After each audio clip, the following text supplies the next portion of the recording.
Metamorphosis by Franz Kafka. Translated by David Wiley. Chapter 1.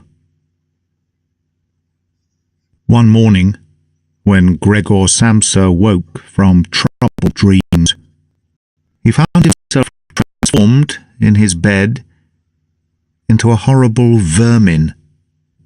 He lay on his armour-like back, and if he lifted his head a little, he could see his brown belly, slightly domed and divided by arches into stiff sections. The bedding was hardly able to cover it, and seemed ready to slide off any moment. His many legs, pitifully thin compared with the size of the rest of him, waved about helplessly as he looked. "What's happened to me?" he thought. It wasn't a dream. His room, a proper human room, although a little too small, lay peacefully between its four familiar walls. A collection of textile samples lay spread out on the table. Samsa was a travelling salesman, and above it there hung a picture that he had recently cut out of an illustrated magazine and housed in a nice gilded frame. It showed a lady fitted out with a fur hat and fur boa who sat upright, raising a heavy fur muff that covered the whole of her lower arm towards the viewer. Gregor then turned to look out the window at the dull weather. Drops of rain could be heard hitting the pane, which made him feel quite sad. How about if I sleep a little bit longer and forget all this nonsense? He thought. But that was something he was unable to do because he was used to sleeping on his right, and in his present state couldn't get into that position. However hard he threw himself onto his right, he always rolled back to where he was. He must have tried it 100 times, shut his eyes so that he wouldn't have to look at the floundering legs, and only stopped when he began to feel a mild, dull pain that he had never felt before. "Oh God," he thought, "what a strenuous career it is that I've chosen. Travelling, day in and day out. Doing business like this takes much more effort than doing your own business at home. And on top of that, there's the curse of travelling. Worries about making train connections, bad and irregular food, contact with different people all the time so that you can never get to know anyone or become friendly with them. It can all go to hell." He felt a slight itch up on his belly, pushed himself slowly up on his back towards the headboard so that he could lift his head better, found where the itch was, and saw that it was covered with lots of little white spots, which he didn't know what to make of. And when he tried to feel the place with one of his legs, he drew it quickly back because as soon as he touched it, he was overcome by a cold shudder.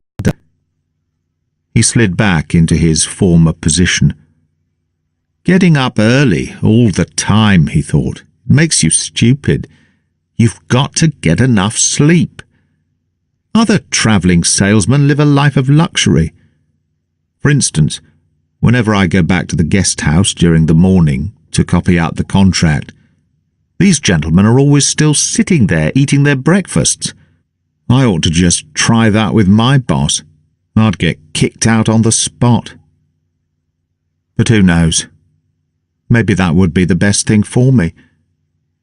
If I didn't have my parents to think about, I'd have given in my notice a long time ago.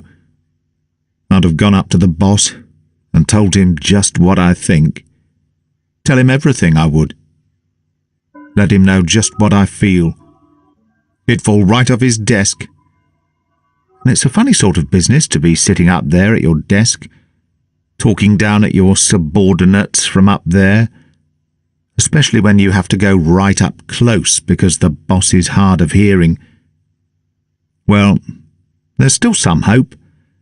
Once I've got the money together to pay off my parents' debt to him, another 5 or 6 years, I suppose. That's definitely what I'll do. That's when I'll make the big change. First of all, though, I've got to get up. My train leaves at 5. And he looked over at the alarm clock, ticking on the chest of drawers. God in heaven, he thought. It was 6:30, and the hands were quietly moving forwards. It was even later than 7:30, more like 7:15. Had the alarm clock not rung? He could see from the bed that it had been set for 4 o'clock, as it should have been. It certainly must have rung. Yes. But was it possible to quietly sleep through that furniture-rattling noise? True, he had not slept peacefully, but probably all the more deeply because of that. What should he do now? The next train went at 7. If he were to catch that, he would have to rush like mad, and the collection of samples was still not packed, and he did not at all feel particularly fresh and lively. And even if he did catch the train, he would not avoid his boss's anger, as the office assistant would have been there to see the 5 o'clock train go. He would have put in his report about Gregor's not being there a long time ago. The office assistant was the boss's man, spineless, and with no understanding. What about if he reported sick? But that would be extremely strained and suspicious, as in 15 years of service Gregor had never once yet been ill. His boss would certainly come round with the doctor from the medical insurance company, accuse his parents of having a lazy son, and accept the doctor's recommendation not to make any claim, as the doctor believed that no one was ever ill, but that many were work-shy. And what's more, would he have been entirely wrong in this case? Gregor did, in fact, apart from excessive sleepiness after sleeping for so long, feel completely well, and even felt much hungrier than usual. He was still hurriedly thinking all this through, unable to decide to get out of the bed, when the clock struck 7:15. There was a cautious knock at the door near his head. "Gregor," somebody called. It was his mother. "It's 7:15. Didn't you want to go somewhere?" That gentle voice. Gregor was shocked when he heard his own voice answering. It could hardly be recognized as the voice he had had before. As if from deep inside him, there was a painful and uncontrollable squeaking mixed in with it. The words could be made out at first, but then there was a sort of echo which made them unclear, leaving the hearer unsure whether he had heard properly or not. Gregor had wanted to give a full answer and explain everything, but in the circumstances contented himself with saying, "Yes, Mother, yes, thank you, I'm getting up now." The change in Gregor's voice probably could not be noticed outside through the wooden door, as his mother was satisfied with this explanation and shuffled away. But this short conversation made the other members of the family aware that Gregor, against their expectations, was still at home, and soon his father came knocking at one of the side doors, gently, but with his fist. "Gregor, Gregor," he called, "what's wrong?" And after a short while he called again, with a warning deepness in his voice, "Gregor, Gregor." At the other side door his sister came plaintively, "Gregor, aren't you well? Do you need anything?" Gregor answered to both sides, "I'm ready. Now," making an effort to remove all the strangeness from his voice, by enunciating very carefully and putting long pauses between each individual word. His father went back to his breakfast, but his sister whispered, "Gregor, open the door, I beg of you." Gregor, however, had no thought of opening the door, and instead congratulated himself for his cautious habit, acquired from his travelling, of locking all doors at night, even when he was at home. The first thing he wanted to do was to get up in peace without being disturbed, to get dressed, and most of all to have his breakfast. Only then would he consider what to do next, as he was well aware that he would not bring his thoughts to any sensible conclusions by lying in bed. He remembered that he had often felt a slight pain in bed, perhaps caused by lying awkwardly, but that had always turned out to be pure imagination, and he wondered how his imaginings would slowly resolve themselves today. He did not have the slightest doubt that the change in his voice was nothing more than the first sign of a serious cold, which was an occupational hazard for travelling salesmen. It was a simple matter to throw off the covers. He only had to blow himself up a little, and they fell off by themselves. But it became difficult after that, especially as he was so exceptionally broad. He would have used his arms and his hands to push himself up, but instead of them, he only had all those little legs continuously moving in different directions, and which he was, moreover, unable to control. If he wanted to bend one of them, then that was the first one that would stretch itself out, and if he finally managed to do what he wanted with that leg, all the others seemed to be set free and would move about painfully. "This is something that can't be done in bed," Gregor said to himself, "so don't keep trying to do it." The first thing he wanted to do was get the lower part of his body out of the bed, but he had never seen this lower part and could not imagine what it looked like. It turned out to be too hard to move. It went so slowly. And finally, almost in a frenzy, when he carelessly shoved himself forwards with all the force he could gather, he chose the wrong direction, hit hard against the lower bedpost, and learned, from the burning pain he felt, that the lower part of his body might well, at present, be the most sensitive. So then he tried to get the top part of his body out of the bed first, carefully turning his head to the side. This he managed quite easily, and despite its breadth and its weight, the bulk of his body eventually followed slowly in the direction of the head. But when he had at last got his head out of the bed and into the fresh air, it occurred to him that if he let himself fall, it would be a miracle if his head were not injured. So he became afraid to carry on pushing himself forward the same way. And he could not knock himself out now at any price. Better to stay in bed than lose consciousness. It took just as much effort to get back to where he had been earlier, and when he lay there sighing, and was once more watching his legs as they struggled against each other even harder than before, if that was possible, he could think of no way of bringing peace and order to this chaos. He told himself once more that it was not possible for him to stay in bed, and that the most sensible thing to do would be to get free of it in whatever way he could, at whatever sacrifice.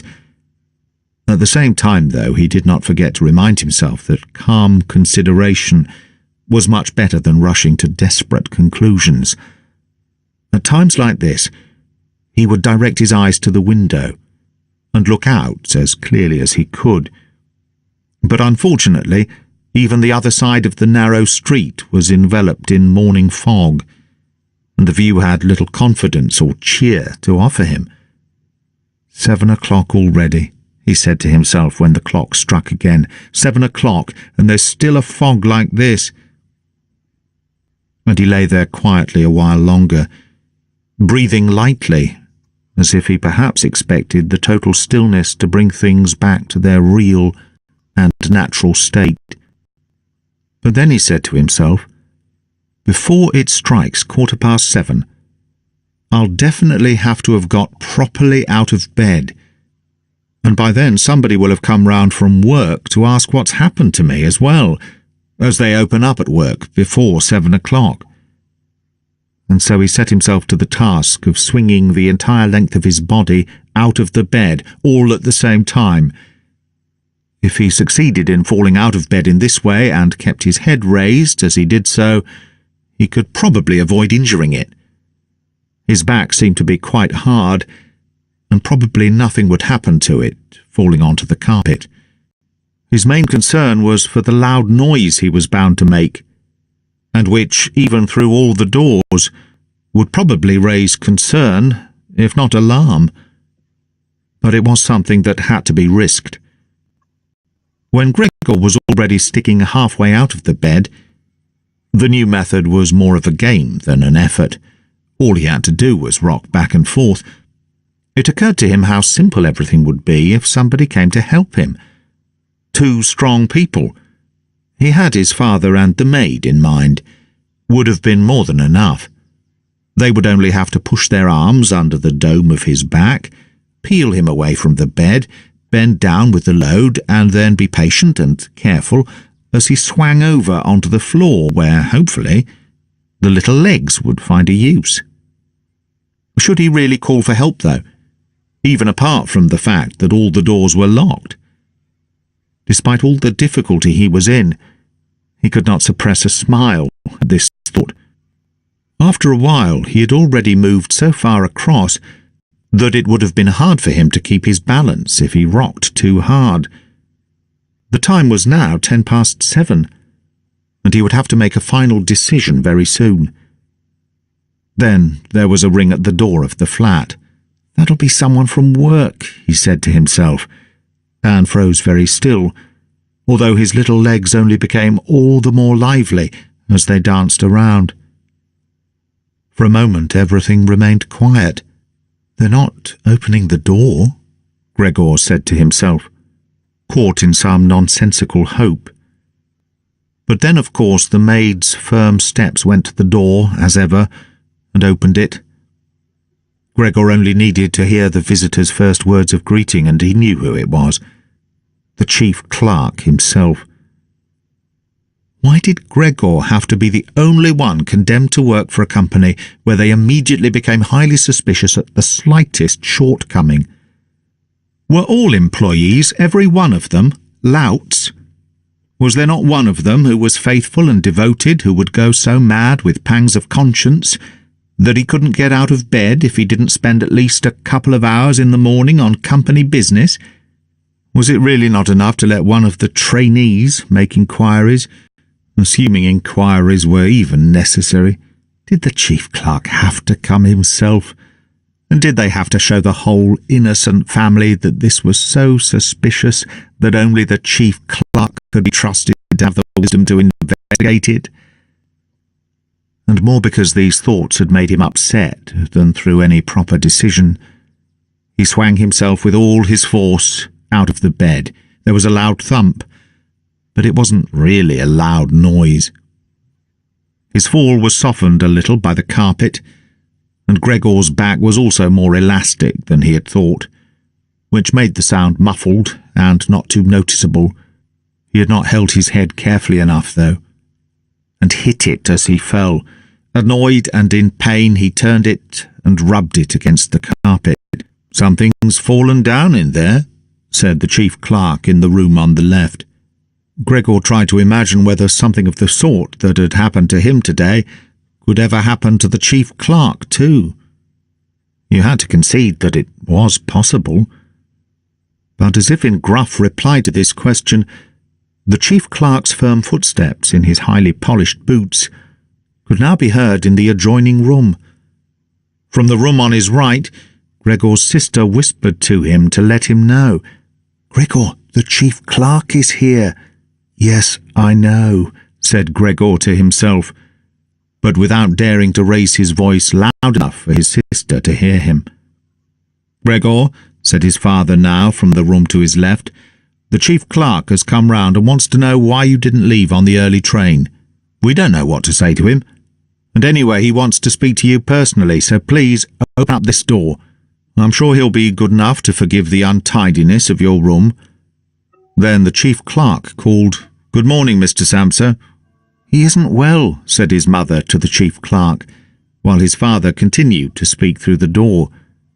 "He isn't well, please believe me. Why else would Gregor have missed a train? The lad only ever thinks about the business. It nearly makes me cross the way he never goes out in the evenings. He's been in town for a week now, but stayed home every evening. He sits with us in the kitchen and just reads the paper or studies train timetables. His idea of relaxation is working with his fret saw. He's made a little frame, for instance. It only took him 2 or 3 evenings. You'll be amazed how nice it is. It's hanging up in his room. You'll see it as soon as Gregor opens the door. Anyway, I'm glad you're here. We wouldn't have been able to get Gregor to open the door by ourselves. He's so stubborn. And I'm sure he isn't well. He said this morning that he is, but he isn't. I'll be there in a moment, said Gregor slowly and thoughtfully, but without moving so that he would not miss any word of the conversation.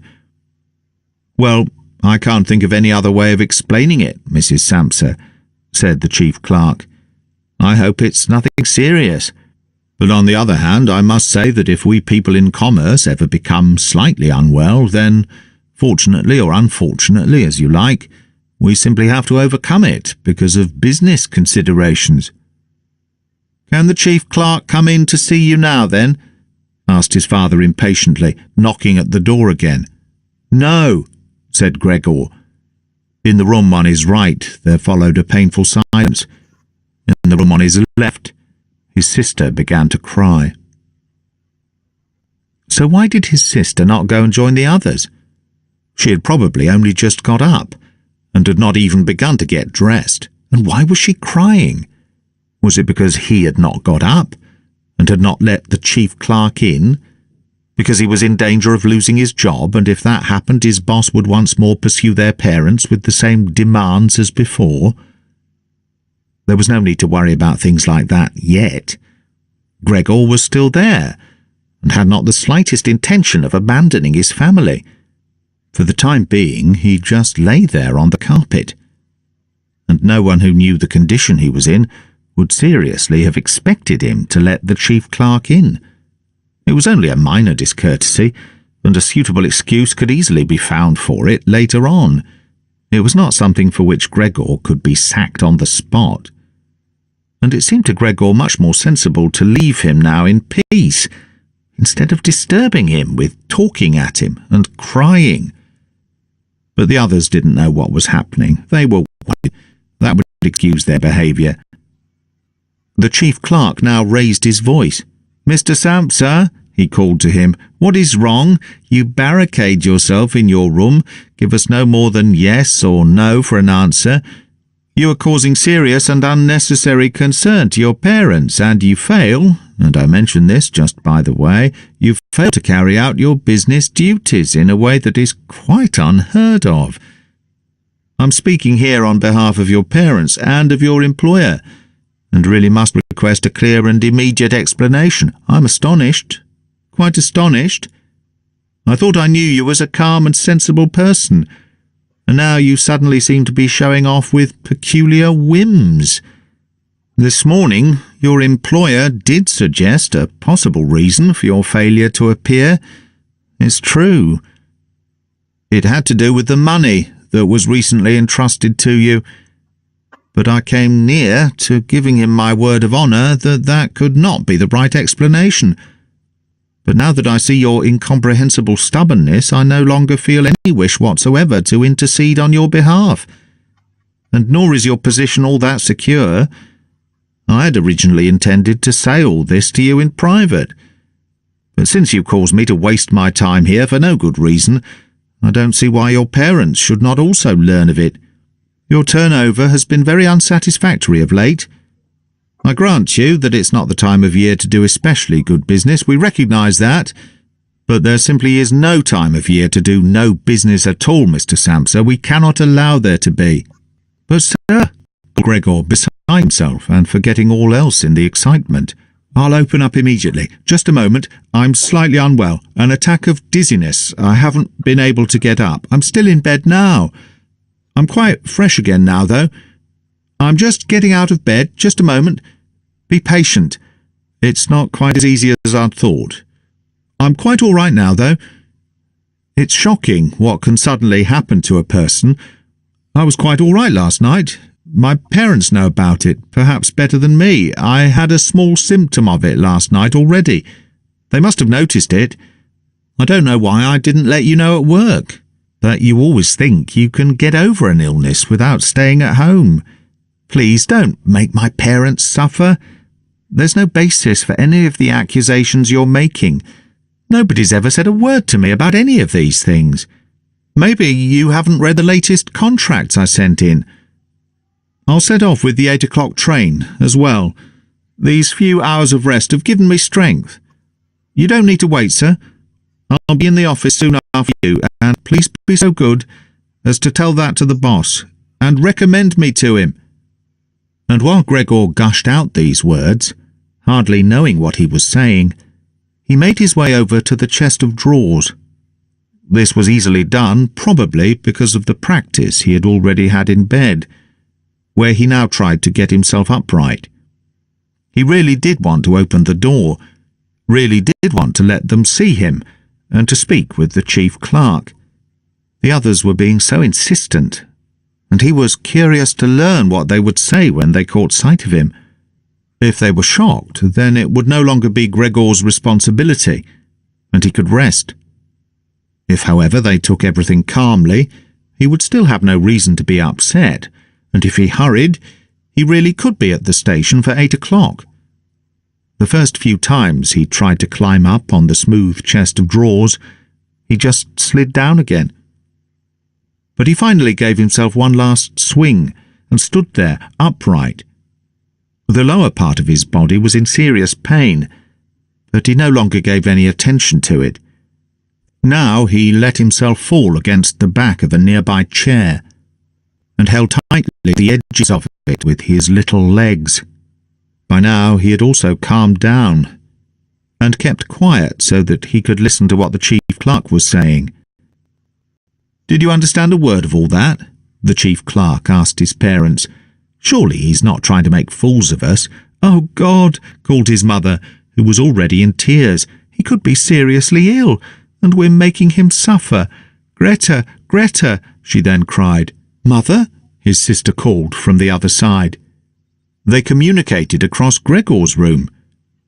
"You'll have to go for the doctor straight away. Gregor is ill. Quick, get the doctor. Did you hear the way Gregor spoke just now?" "That was the voice of an animal," said the chief clerk, with a calmness that was in contrast with his mother's screams. "Anna! Anna!" his father called into the kitchen through the entrance hall, clapping his hands. "Get a locksmith here, now!" And the two girls, their skirts swishing, immediately ran out through the hall, wrenching open the front door of the flat as they went. How had his sister managed to get dressed so quickly?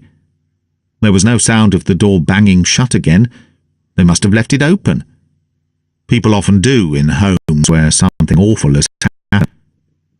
Gregor, in contrast, had become much calmer, so they couldn't understand his words anymore, although they seemed clear enough to him, clearer than before. Perhaps his ears had become used to the sound. They had realized, though, that there was something wrong with him, and were ready to help. The first response to his situation had been confident and wise, and that made him feel better.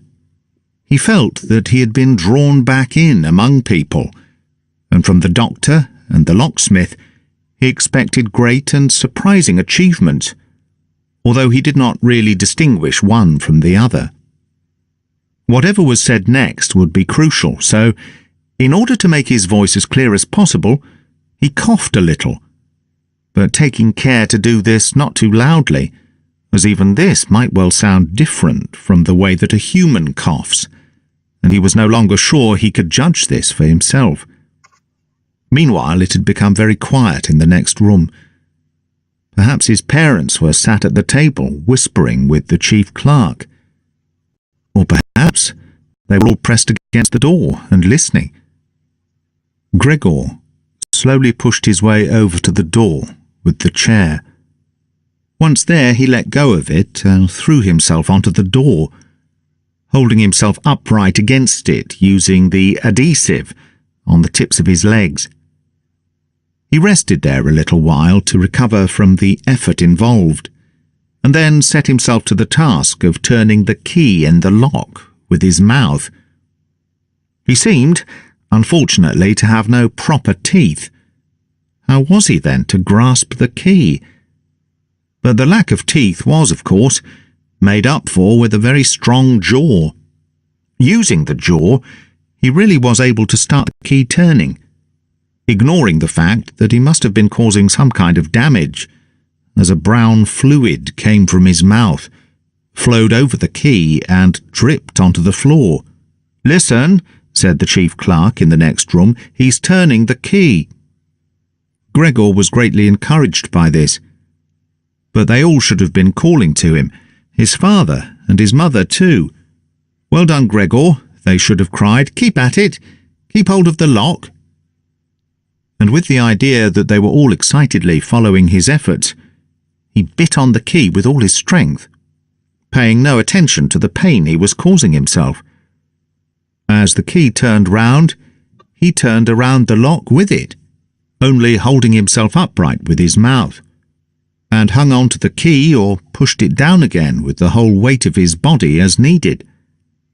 The clear sound of the lock as it snapped back was Gregor's sign that he could break his concentration, and as he regained his breath he said to himself, "So, I didn't need the locksmith after all." Then he lay his head on the handle of the door to open it completely. Because he had to open the door in this way, it was already wide open before he could be seen. He had first to slowly turn himself around one of the double doors, and he had to do it very carefully if he did not want to fall flat on his back before entering the room. He was still occupied with this difficult movement, unable to pay attention to anything else, when he heard the chief clerk exclaim aloud, "Oh!" which sounded like the soughing of the wind. Now he also saw him. He was the nearest to the door, his hand pressed against his open mouth, and slowly retreating, as if driven by a steady and invisible force. Gregor's mother, her hair still dishevelled from bed despite the chief clerk's being there, looked at his father. Then she unfolded her arms, took 2 steps forward towards Gregor, and sank down onto the floor into her skirts that spread themselves out around her as her head disappeared down onto her breast. His father looked hostile and clenched his fists as if wanting to knock Gregor back into his room. Then he looked uncertainly round the living room, covered his eyes with his hands, and wept so that his powerful chest shook. So Gregor did not go into the room, but leant against the inside of the other door, which was still held bolted in place. In this way only half of his body could be seen, along with his head above it, which he leant over to one side as he peered out at the others. Meanwhile the day had become much lighter. Part of the endless grey-black building on the other side of the street, which was a hospital, could be seen quite clearly with the austere and regular line of windows piercing its facade. The rain was still falling, now throwing down large individual droplets which hit the ground one at a time. The washing up from breakfast lay on the table.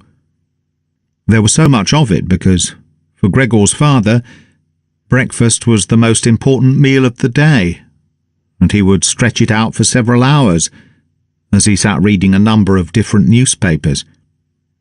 On the wall exactly opposite there was a photograph of Gregor when he was a lieutenant in the army, his sword in his hand, and a carefree smile on his face, as he called forth respect for his uniform and bearing. The door to the entrance hall was open, and as the front door of the flat was also open, he could see onto the landing and the stairs where they began their way down below.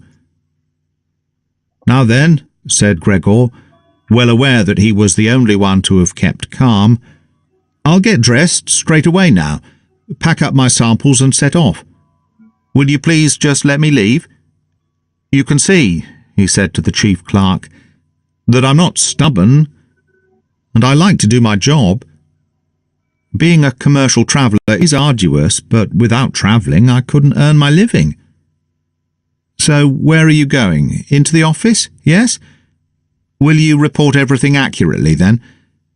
It's quite possible for someone to be temporarily unable to work, but that's just the right time to remember what's been achieved in the past, and consider that later on, once the difficulty has been removed, he will certainly work with all the more diligence and concentration. You're well aware that I'm seriously in debt to our employer, as well as having to look after my parents and my sister, so that I'm trapped in a difficult situation. But I will work my way out of it again.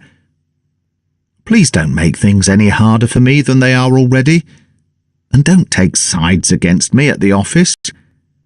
I know that nobody likes the travellers. They think we earn an enormous wage, as well as having a soft time of it. That's just prejudice. But they have no particular reason to think better of it.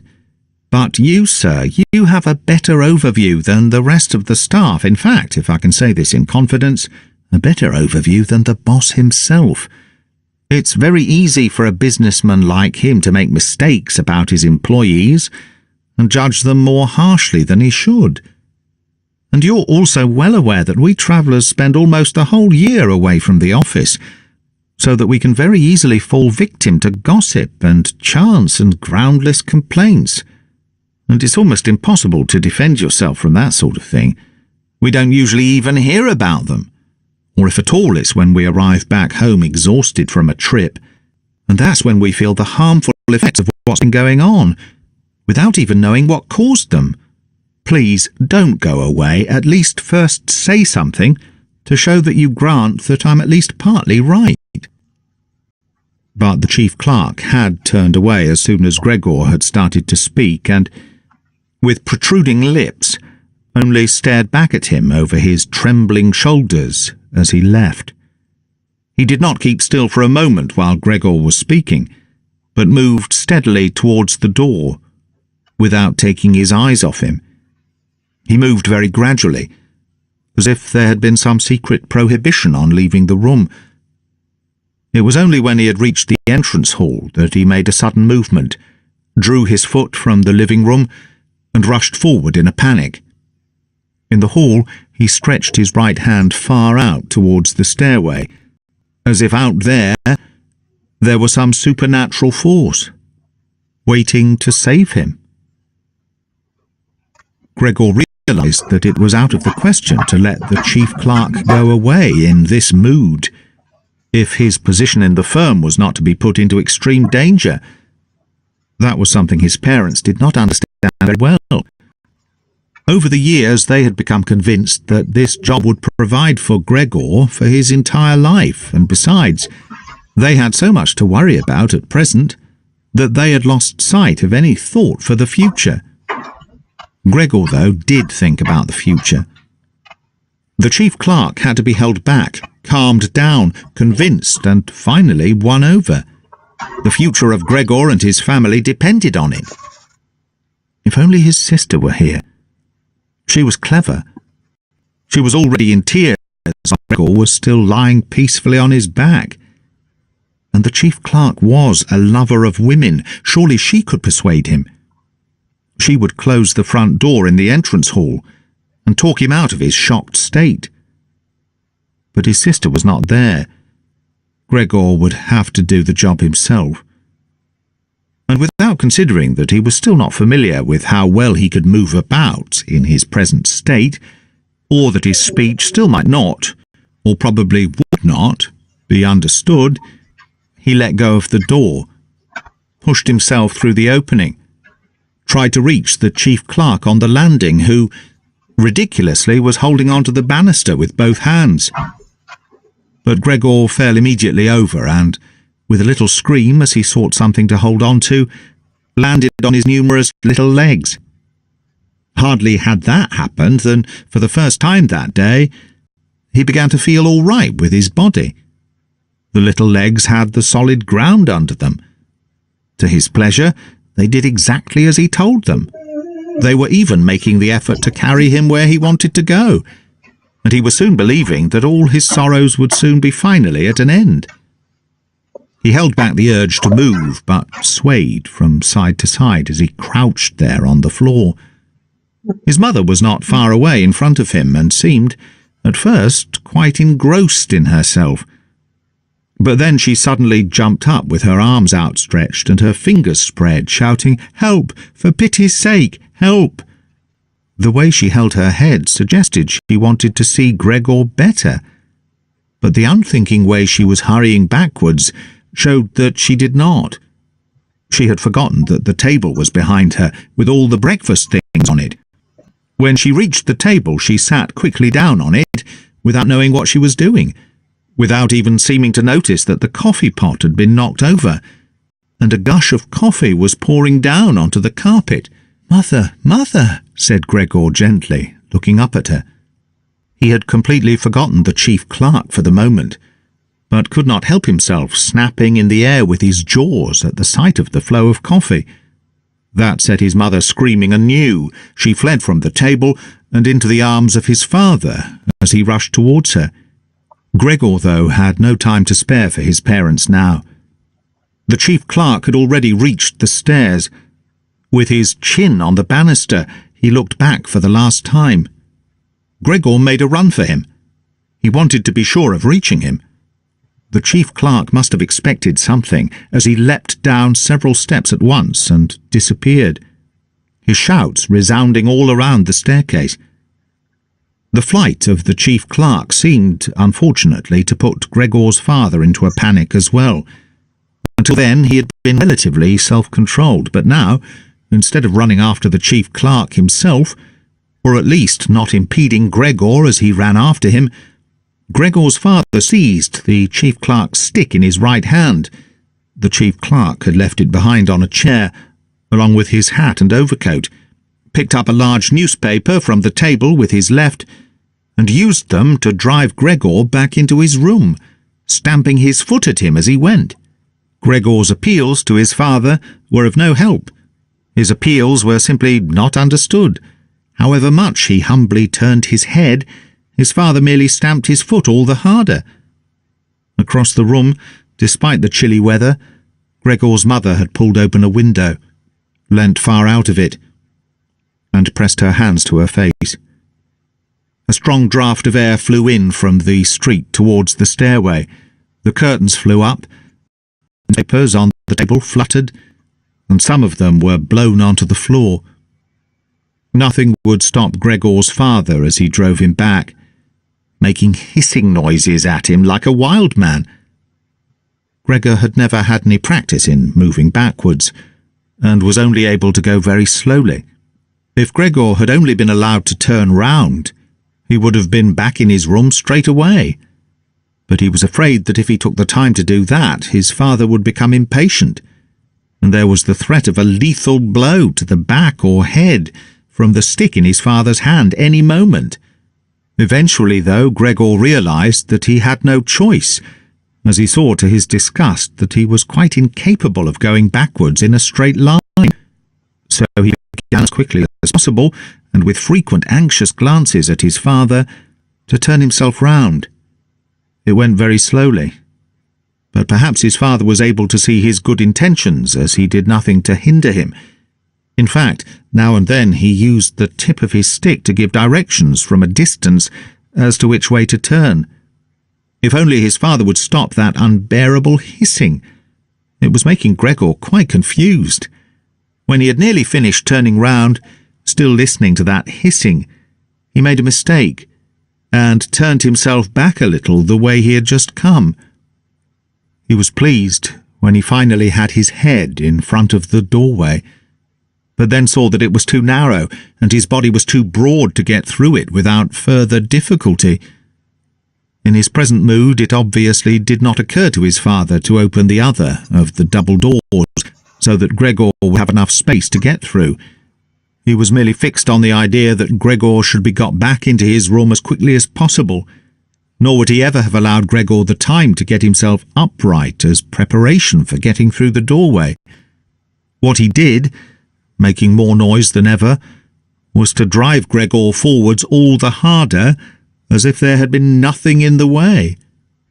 It sounded to Gregor as if there was now more than one father behind him. It was not a pleasant experience, and Gregor pushed himself into the doorway without regard for what might happen. One side of his body lifted itself. He lay at an angle in the doorway. One flank scraped on the white door and was painfully injured, leaving vile brown flecks on it. Soon he was stuck fast, and would not have been able to move at all by himself.